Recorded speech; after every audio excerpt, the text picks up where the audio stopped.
Hi everyone, welcome back to my channel. আজকে আমার বিয়ে বাড়ি আছে।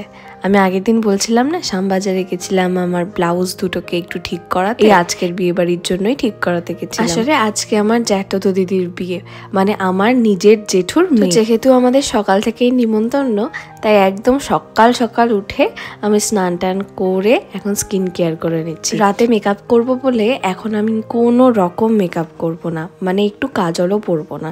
তাতে কি হয় যে চোখে না এত টায়ার্ডনেসের জন্য চোখের কাজলটা নিচে নামতে শুরু করে, ওই জন্য চোখের নিচটা কালো লাগছে। সিম্পল যেরকম ফেস ওয়াশ করে এসছি ওটাতে এসছি, টোনার, ময়শ্চারাইজার, আর তারপরে ময়শ্চারাইজারটা ফেসে একটু বসলে আমি সানস্ক্রিন লাগিয়ে নেব।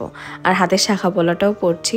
তোমরা তো জানো আমি সবসময় শাখা পলা পরে থাকতে আমার আনকমফোর্টেবল লাগে, তো তাই জন্য আমি ওকেশনালি পরি। মানে এটা কোনো বীরত্বের কথা না, এটা আমার একটু প্রবলেম হয় পরে থাকতে বলে আমি তাই জন্য খুলে রাখি। কিন্তু যখন পড়ি তখন সম্মানের সাথেই পড়ি। এরকম সবসময় পরে থাকলাম, কিন্তু কি পরে থাকতে হয়, এগুলো পরে থাকতে আমার ভাল লাগে না। সর্বক্ষণ হাতে শাখা পলা পরে বললাম, ওটার থেকে আমার মনে হয় যখন আমার আনকমফোর্টেবল লাগে আমি খুলে রাখি, আর যখন আমার পড়তে হয় আমি তখন সসম্মানের সাথেই পড়ি। তো এটা আমার লজিক। ও তোমাদের তো বলাই হয়নি, আজকে 3 মার্চ, মানে 3রা মার্চ আমার দিদির বিয়ে।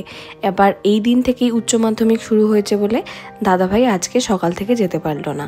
নীলেরও অফিস আছে, মানে সোমবার যেহেতু, তবে নীল আজকে পুরো দিন ছুটি নিয়েছে।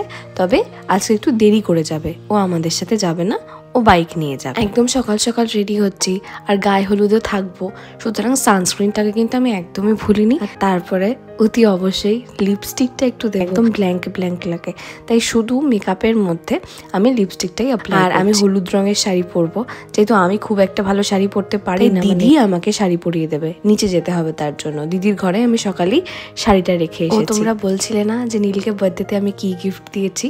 নীল যেহেতু সারা দিন ল্যাপটপের সামনে বসে থাকে, ও কাজ করে, মানে চোখের কোনো আরাম হয় না। ও রাত 10:30 11টা অবধি অফিসের কলে থাকে, তাই জন্য ওর চোখের আরামের জন্য আমি ওকে এইটা গিফট করেছি। এটা হচ্ছে আগারোর আই ম্যাসাজার। এর মধ্যে 1 বছরের ওয়ারেন্টিও আছে, আর 5টা ডিফারেন্ট মোডও আছে। আমি তোমাদের এটা ওপেন করে দেখাচ্ছি, দাঁড়াও। গতকালই সন্ধ্যাবেলা এটা এসেছে, তাই আমি এটা গতকাল সন্ধ্যাবেলা এটাকে ওপেন করতে করতে ভাবলাম একটা ভিডিও করে নিই, তোমাদের দেখাবো। সাইডেই হাউ টু ইউজ লেখা আছে, তবে আমিও তোমাদের বলে দেবো কী করে এটা ইউজ করতে হয়। প্রথমেই আছে ইউজ ম্যানুয়ালটা, এখানে সমস্ত রকম ইউজেজ তোমরা লেখা পেয়ে যাবে। এটা লাগবে না, তোমরা এমনিই পারবে। আর তারপরে আছে এই প্রোডাক্টটা। এই প্রোডাক্টটাকে আমি খুলি, তারপরে দেখাচ্ছি। মেশিনটা না 180 ডিগ্রি রোটেট হয়, আর ভেতরে দেখো সুন্দর প্যাডিং করা আছে। আর এক সাইডে মানে ডান দিকে আছে বা কয়েকটা বাটন, যেখানে অন অ্যান্ড অফ, প্রেশার বেশি না কম, মিউজিকের সাউন্ড হয়, এখানে মিউজিকও বেরোয়, জানো, মিউজিকের সাউন্ডও তোমরা শুনতে পাবে। আর তাছাড়া আরও সুন্দর স্লো মোশন, এগুলো তোমরা করে নিতে পারবে সাইডের বাটনগুলোকে প্রেস করে। আর এটাতে মেনলি চার্জ দিয়ে তোমরা ইউজ করতে পারবে, চার্জেবল। বার্থডে গিফটটা পছন্দ হয়েছে? ও বাবা, কথাই বলছে না, এত আরাম পেয়ে গেছে। ভাল লাগছে তো, রিল্যাক্সেশন হচ্ছে। এত যে মানে দেখে দেখে সারাদিন কাজ করো ল্যাপটপে, একটু মানে চোখটা ঠিক লাগছে এখন? মাথা ব্যথাটা করছে না তো আর? ওকে। এর সাথে একটা ইউএসবি কেবল আছে, এটা দিয়ে তুমি প্রোডাক্টটাকে চার্জ করতে পারবে। খুবই ইজি এটা, আমিও নিয়ে বসে পড়েছি, সত্যি ভীষণ আরাম লাগে। মাথা ব্যথার জন্য এটা বেস্ট। কি গিফট দেবো ভাবছিলাম, বাবা এটা পেয়ে গেছি। তোমাদের জন্য লিঙ্ক দেওয়া থাকলো ডেসক্রিপশানে।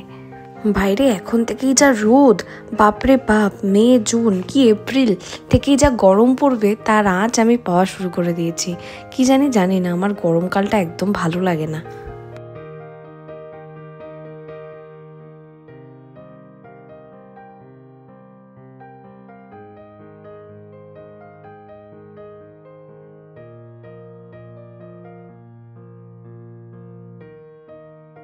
তা যাই হোক, আজকে আমি আমার চুলে এই লিভ ইন কন্ডিশনারটা দিয়ে নিচ্ছি। এটা স্কচকফের, বেশ ভালো, অনেক দিন ধরেই চলছে। আজকে আমি হেয়ার মাস্কও ইউজ করেছি শ্যাম্পু করার পর, কিন্তু তাও আমার মনে হলো আজকে আমার চুলটাকে একটু বেশি শাইনি দেখাতে লাগবে, তাই জন্য আমি অনেক সুন্দর সুন্দর যেই প্রোডাক্টগুলো আমি কম ইউজ করি সেগুলো ইউজ করে নিলাম। একদম লিভ ইন কন্ডিশনারটা দেওয়ার পর তারপর আমি অল্প হালকা একটু হেয়ার সিরাম এমনি ইউজ করে নেব। এতে চুলটা প্রচণ্ড সফট হবে, আর তার সাথে লিভ ইন কন্ডিশনারটার জন্য চুলটা ভালো শাইনও করবে। এই বিয়েবাড়ির দিনগুলোতেই আমি এগুলো একটুখানি ইউজ করে থাকি।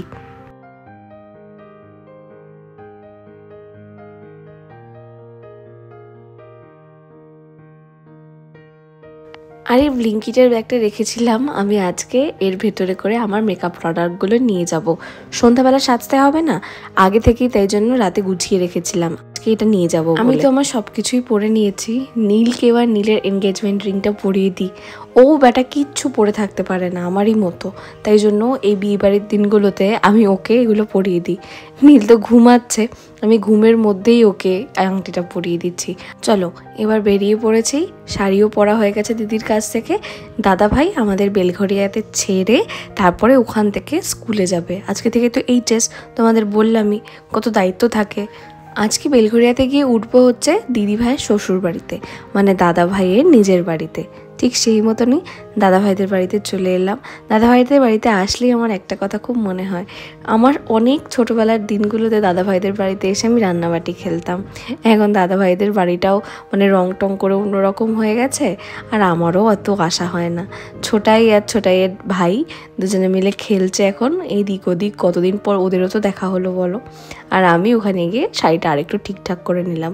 এখানে কিছুক্ষণ দিদি ভাই আমি গল্প করে তারপরে আমার জ্যাঠতো দিদির বাড়িতে আমি যাব, মানে যার আজকে বিয়ে তার কাছে যাব। বেরিয়ে পড়েছি জেঠুর বাড়ি যাওয়ার জন্য। আর এই দেখো আমাদের বাড়ি, আমার কি মায়া লাগে। আর আজকে আমাদের বাড়ির উঠোনটায় দিদির রাতের জন্য বিরিয়ানি রান্না হবে। যাই হোক, দিদি ভাইয়ার ছোটাই আগে আগে যাচ্ছে। দিদির হাতে দেখো দুটো ভারী ভারী জিনিস, একটা আমার গিফট, একটা দিদির নিজের গিফট। দুজনের গিফট নিয়ে দিদি চলেছে, কারণ আমি একটা বিশাল বড় হিল জুতো পরে এসেছি, তাই গিফট নিয়ে আমি নিজেকে শাড়ি পরে নিয়ে সামলাতে পারবো না। আমার এই দিদিরা ফ্ল্যাটে থাকে। এই দেখো দিদির বিয়ের ফ্ল্যাটের গেট, আমাদের মেয়ে তিতলির বিয়ে, কি সুন্দর লেখা। আর দেখি পাশের বাড়িতেই ও ফটো শ্যুট করছে। আমি তো আর থাকতে না পেরে চলেই এলাম কুট্টি দিদিকে দেখার জন্য। ওর সাথেও অনেকদিন পর দেখা হচ্ছে তো তাই। এ দেখো আজকের বিয়ের কোণে সুন্দর করে সেজে গুজে ফটো শ্যুট করছে। নিচ থেকে ফটোশ্যুট করে আসার পরই ওপরে তাড়াহুড়ো করে এসে বৃদ্ধিতে বসে গেছে। আর পাশে যে বৃদ্ধি করাচ্ছে সে হচ্ছে আমার মেজো জেঠু। আমার মেজো জেঠুই কুট্টি দিদিকে, মানে সেজো জেঠুর মেয়েকে বৃদ্ধিটা করাচ্ছে। আর তারপরে আমাদের বললো তাড়াতাড়ি খেয়ে নে, অনেক দেরি হয়ে গেছে, 11:30 বেজে গেছে। তাই লুচি তরকারি নিয়ে আমরাও বসে পড়লাম। আমি দিদি আর ছোটাই সকাল থেকে ছিলাম। আর এটাকে বলো তো, এটা হচ্ছে কুট্টি দিদির দাদা, মানে যার বিয়ে হচ্ছে তার নিজের দাদা আর বৌদি। এই দাদাকে তো তোমরা দেখেইছো, আমরা ভাইফোঁটা দেওয়ার সময় তো দাদা যায় নিয়মিত। তো যাই হোক, বৃদ্ধি টিদ্ধি কমপ্লিট হয়ে যাওয়ার পর এখন কুট্টি দিদি বসে আছে, সবার সাথে গল্প করছে, ফটোশ্যুট করছে। এই তিন দাদাকেও তো তোমরা চেনো, আমার একটা পিসির ছেলে ভায়োলেট কালারের শার্ট, আর দুটোই জেঠুর ছেলে, মেজো জেঠু আর সেজো জেঠু। এদেরকে আমরা ভাইফোঁটা তো দিই। তারপরে কুট্টি দিদি নিজের মামা বাড়ির লোক, আমার দুই পিসি, ওইদিকে অ্যাশ কালারের শাড়ি পরে যে আছে সে আমার একটা পিসি, আর এই দিকে একদম কর্নারে সাদা শাড়ি পরে হলুদের মধ্যে সে আমার মেজো পিসি। দুই পিসির সাথে সুন্দর ফটোশ্যুট করে নিচ্ছে। ছোটাই আবার নিজের হাইট মাপছে মণিমার সাথে। মণিমা আমি বলি আমার মেজো জেঠিকে। আরে তাড়াতাড়ি আমাকে কাপড় দিচ্ছে, এই যে কাপড় দিচ্ছে এখান থেকে। এরকম শুভদৃষ্টিটা কর, শুভদৃষ্টি করছি আমরা।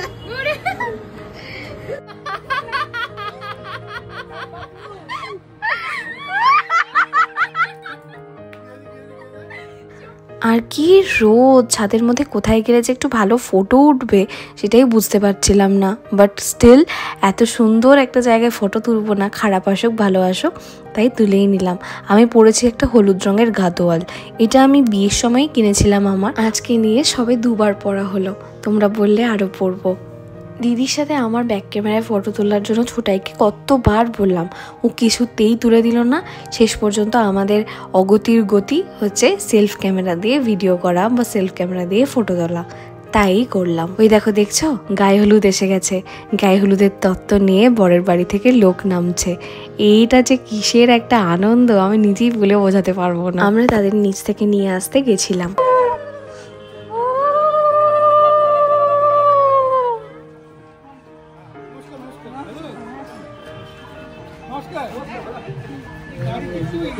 আজকের ভিডিওটা এই পর্যন্তই থাকলো। নেক্সট ভিডিওতে ঠিক এই জায়গা থেকেই তোমরা দেখতে পাবে, তাহলে ভিডিওটা বড়ও হলো না, তোমাদেরও দেখতে ভালো লাগবে। তাহলে আজকের ভিডিওটা এখানেই শেষ করি। তোমরা সবাই ভালো থেকো, সুস্থ থেকো, আমার চ্যানেলের সাথে থেকো, আর ভিডিওতে একটা লাইক করে দিও। ওকে, বাই।